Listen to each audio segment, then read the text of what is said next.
మనందరికీ ఎప్పుడో ఒకప్పుడు ఓ సందేహం వస్తుంది. అసలు మన జీవితం మన చేతుల్లో ఉందా, లేకపోతే పరిస్థితులకు తగ్గట్టు మనం అలా వెళ్ళిపోతున్నామా? సరే, ఈరోజు మనం ఒక చాలా శక్తివంతమైన ఆలోచన గురించి మాట్లాడుకుందాం. అదేంటంటే, మన వాస్తవికతను, మన రియాలిటీని మనమే ఎలా నిర్మించుకోవచ్చు అనేది. ఒక్కసారి ఆలోచించండి, మన కథని ఎవరు రాస్తున్నారో?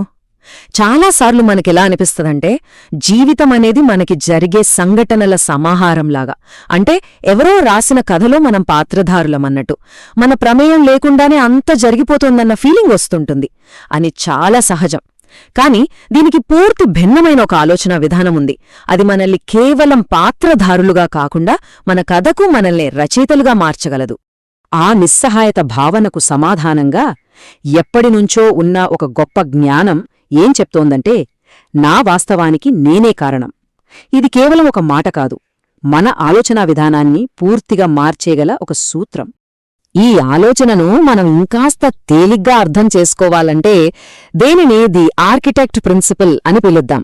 సింపుల్గా చెప్పాలంటే, మన జీవితంలో మనకు ఎదురయ్యే అనుభవాలకు చివరికి మనమే కారణం, మనమే బాధ్యులం. ఎప్పుడైతే మనం ఈ సూత్రాన్ని మనస్ఫూర్తిగా నమ్ముతామో అప్పుడు మనం ప్రపంచాన్ని చూసే విధానమే పూర్తిగా మారిపోతుంది. అయితే నా వాస్తవానికి నేనే కారణం అని అంటున్నాం కదా, మరి అసలు ఈ వాస్తవికత లేదా రియాలిటీ అంటే ఏంటి? ముందు దాన్ని సరిగ్గా అర్థం చేసుకోవడం చాలా ముఖ్యం. సాధారణంగా మనం వాస్తవికతను రెండు రకాలుగా చూస్తాం. ఒకటి, బయట జరిగే పరిస్థితులు, అవి మన కంట్రోల్లో ఉండవు, మనకి జరిగే సంఘటనలు.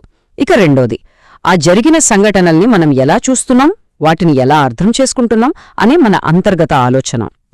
ఈ ఆర్కిటెక్ట్ ప్రిన్సిపల్ ప్రకారం నిజమైన వాస్తవికత బయట లేదు, అది మన లోపలే ఉంది. మన అనుభవమే మన రియాలిటీ. ఈ ఒక్క ఆలోచనే మనల్ని ప్రేక్షకుల స్థానం నుంచి మన జీవిత రూపకర్తల స్థానానికి మారుస్తుంది. అంటే చూడండి, ఇక్కడ రెండు రకాల మైండ్ సెట్స్ ఉన్నాయన్నమాట. ఒకటి స్పెక్టేటర్ మైండ్ సెట్, అంటే ప్రేక్షకులు. వీళ్ళేం చేస్తారు? ప్రతిదానికి ఇతరులని నిందిస్తారు, ఏమీ చేయకుండా ఉండిపోతారు. ఏదైనా జరిగితే దానికి రియాక్ట్ అవుతారు, అంతే. కాని ఆర్కిటెక్ట్ మైండ్ సెట్ ఉన్నవాళ్లు అలా కాదు. వాళ్ళు బాధ్యత తీసుకుంటారు, యాక్షన్ తీసుకుంటారు. జరగబోయే వాటికోసం ఎదురుచూడరు, వాళ్లే జరిపిస్తారు. అయితే అసలు ప్రశ్న ఏంటంటే, ఈ మార్పును నిజ జీవితంలోకి ఎలా తీసుకురావాలి? ప్రేక్షక పాత్ర నుంచి బయటపడి ఆర్కిటెక్ట్గా ఎలా మారాలి? మన ప్రపంచాన్ని మనమే నిర్మించుకోవడానికి ఇక్కడ 3 సింపుల్ స్టెప్స్ ఉన్నాయి. ఫస్ట్ స్టెప్, బ్లూ ప్రింట్, అంటే మనం ఏం సృష్టించాలనుకుంటున్నామో స్పష్టంగా తెలుసుకోవడం. సెకండ్ స్టెప్, పునాది, అంటే మన మైండ్ సెట్ని, మన ఆలోచనలని మన కంట్రోల్లో ఉంచుకోవడం. ఇక మూడోది, నిర్మాణం, మనమనుకున్న బ్లూ ప్రింట్కి తగ్గట్టుగా ప్రతిరోజు చిన్న చిన్న అడుగులు వేయడం. ఇక్కడ మనం గుర్తుంచుకోవాల్సిన ఒక ముఖ్యమైన విషయమేంటంటే, ఇది ప్రపంచాన్ని కంట్రోల్ చేయడం గురించి కాదు, అది సాధ్యం కాదు కూడా. ఇది మన అనుభవాన్ని, మన స్పందనను మన ఆధీనంలోకి తెచ్చుకోవడం గురించి. సో ఆ బ్లూ ప్రింట్, ఆ పునాది, ఆ నిర్మాణం ద్వారా మన జీవితాన్ని మన చేతిలోకి తీసుకున్నప్పుడే ఈ సూత్రం యొక్క అసలైన శక్తి మనకు అర్థమవుతుంది.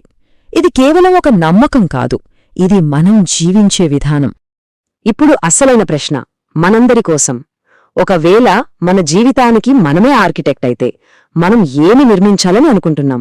మన క్యాన్వాస్పై ఏ చిత్రాన్ని గీయాలనుకుంటున్నాం? ఆ శక్తి, ఆ చాయిస్ ఇప్పుడు మన చేతుల్లోనే ఉంది.